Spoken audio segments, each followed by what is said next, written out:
Today we are going to see a very important topic, and we can expect the question, which I am expecting for a long period of time, and it may come. So the question will go like this. This is a plot that is given in the exam, and the question will go like this. So the following studies not fit the evidence. Okay, you can see there are a lot of studies that has been plotted here. You can see that a lot of studies has been plotted here. We have the one study given, and the are given. This is the next study is given, the confidence interval, odds ratio and confidence interval. So they are asking the question, which of the following studies not fit the evidence? Okay, so the question asked is the very clear about this is the word evidence is asked. So what do you mean by the evidence? Evidence which they are telling. Okay, so the evidence which they are telling formed by, there are a lot of study designs. So this is called evidence pyramid. Evidence pyramid is what? Evidence, this is called evidence pyramid. Evidence pyramid. What is evidence pyramid? In the study design, which study design gives the best evidence, that is best causes for this thing. That is called evidence pyramid. In that we have various study designs, and you can see that topmost is occupied by meta-analysis. The topmost is occupied by meta-analysis and followed by double-blinded RCT, then cohort study, case control study, longitudinal study, cross-sectional study, ecological study, case series, and case report. So what is case report? Case report means only one case is reported. Case series is multiple cases are reported. Multiple cases are reported. Okay. So the evidence-based pyramid is coined by a scientist called David Socket. Okay. So in this, which gives the best level of evidence? Best level of evidence is given by meta-analysis. Okay. So in meta-analysis, we have something. Meta-analysis means what? Meta-analysis, again I want to stress here, meta-analysis is analysis of analysis. Okay, what is analysis of analysis? Already analysis has been done by someone. In that I am doing another analysis, that is called meta-analysis. Okay, so this is in the meta-analysis we have something called this is called forest plot. Okay, in meta-analysis there is something called forest plot. So what is forest plot? Forest plot is the graphical representation of the studies. The graphical representation of the studies that has been done in meta-analysis. This forest plot will list the what are the studies I have analyzed. This Smith et al. Is a study that I have analyzed. In that you can see something called OR, that is called odds ratio. Odds ratio is the analysis risk estimate. In that you can see there is something called diamond shaped thing in the meta-analysis. What does diamond shaped indicate? This indicates something called effect size. Effect size. What is effect size? The whole study's effect size odds ratio is this. Okay, now we are going to discuss how to interpret an odds ratio. Okay, you all know odds ratio more than one is positive association. Odds ratio equal to 1, no association. Odds ratio less than 1, negative association. Okay, so what I want to convey from that? Odds ratio more than 1 indicates positive association means, suppose I have a odds ratio, suppose I will tell two scenarios. Suppose I have a odds ratio of 1.8 and the confidence interval becomes, okay, 1.5 to 3.5. Second, the odds ratio is 1.8, but the confidence interval is 1 to 4.2. Suppose odds ratio 1.8, but the confidence interval is 0.42 to 1.95. So in the first scenario, this odds ratio is more than 1, matlab means positive association. Okay, and this 1.8 is fit into the range of odds ratio 1.5 to 3.5. You see the lower limit of the confidence interval 1.5, it is more than 1, positive association. Upper range of the confidence interval 3.5, more than 1, positive association, fine. So it is a perfect odds ratio. I repeat again, odds ratio more than 1 is positive association. First you have to see whether the odds ratio is fit into the range of the confidence interval.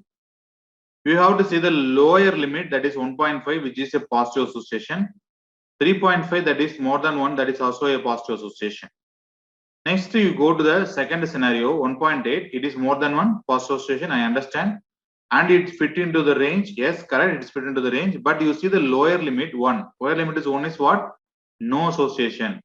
4.2 is positive association, but the lower limit is no association. So this is imperfect odds ratio. Okay. Now you see the odds ratio here, 1.8. Okay. And is it fit into the range? Yes, it's fit into the range, but the lower limit is 0.42, less than 1, negative association. So again, this comes under imperfect odds ratio. This is the interpretation of odds ratio. First, step 1. Step 1 is determine the odds ratio. Step 2, see whether the fit in the confidence interval.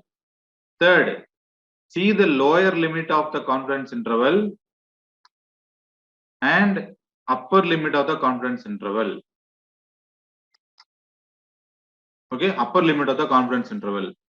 Okay, so this is the steps to interpret the odds ratio. So shall we go to the plot which we have put up. Okay, once again I will put up. So you see the first odds ratio, Smith et al. Done in 1991 is 1.1, 1.3. What is 1.3, students? Odds ratio more than 1 is positive association. Is it fit into the range? Yes, it fit into the range. But you see the lower limit of the confidence interval 0.5. So is it a perfect odds ratio? No, it is an imperfect odds ratio. Okay, though odds ratio is more than 1, but the both lower limit and the upper limit does not fit into the range of the positive association of odds ratio. So that is ruled out. Second scenario, Jones et al. 1993, 2.1. Odds ratio 2.1, is it a positive association and negative association, no association? It is positive association. Is it fit into the range of confidence interval? Yes, it is fitting. But you see the lower limit, 1 is no association. So again, it is an imperfect odds ratio. Third one, 1.8. 1.8, is it more than 1? Is it positive association, negative association, or no association? It is positive association. Is it fit into the range? Yes, it fit into the range. But you see the lower limit 0.9 less than 1, it is a negative association. So it is the imperfect odds ratio. Next, fourth one, 2.3. Is it fitting into the odds ratio? Yes, it is fitting. 2.3 is more than 1, it is a positive association. And you see lower limit 1.9, is it good positive association? Yes, it is positive association. 2.7, it is a positive association. So it is a perfect odds ratio. So Young et al. Evidence I can take into the study. Okay, so you can see there is a square box. What is the square? The square indicates. Okay, the square indicates the odds ratio, and the line indicates the confidence interval. Okay, confidence interval. So this is a perfect odds ratio, and the fourth one, that is 2.1. It is fitting into positive association. It's fitting into that lower limit and upper limit is a perfect odds ratio. Okay, so what do you want to convey? This Young et al. And the Chu et al. Is providing the best fit into the evidence.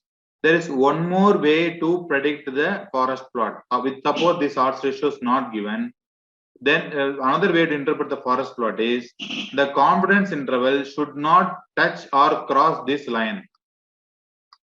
I told students this is a confidence interval line that should not touch or cross this one line. What I want to convey, if it is touches the one, that is no association. If it is crosses the one on the left side, that is called left shift, that is negative association.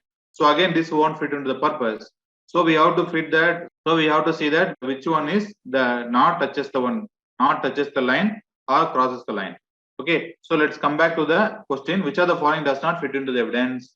As per the answer, Smith et al. 1991, that study does not fit into the evidence because you know the odds ratio, though odds ratio more than 1 positive association, but the confidence interval does not fit into the perfect odds ratio criteria. So we can omit the criteria.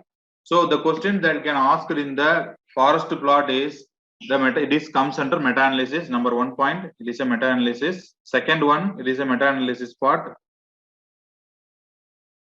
Second one, the diamond indicates what? The diamond indicates the effect size. Okay, that is another thing. Okay. So then how to interpret the odds ratio? We have to see the lower limit and upper limit of the confidence interval. Both should be more than 1. Okay. So this thing, then you have to thoroughly know about the evidence-based pyramid created by David Socket, which include meta-analysis, the highest level of evidence, which is analysis of analysis, followed by double-blinded RCT, the randomized controlled trial. Cohort study is again best level of evidence. Cohort study is from the risk factor to the disease or cause to the effect. Okay. Case control study, okay, which is from the effect to the cause or disease to the risk factor. Retrospective study. Cohort study is a prospective study. Longitudinal study is again a multiple cross-section study. Cross-section study is otherwise called prevalence study. Cohort study is an incidence study. Just a recap of what we have doing.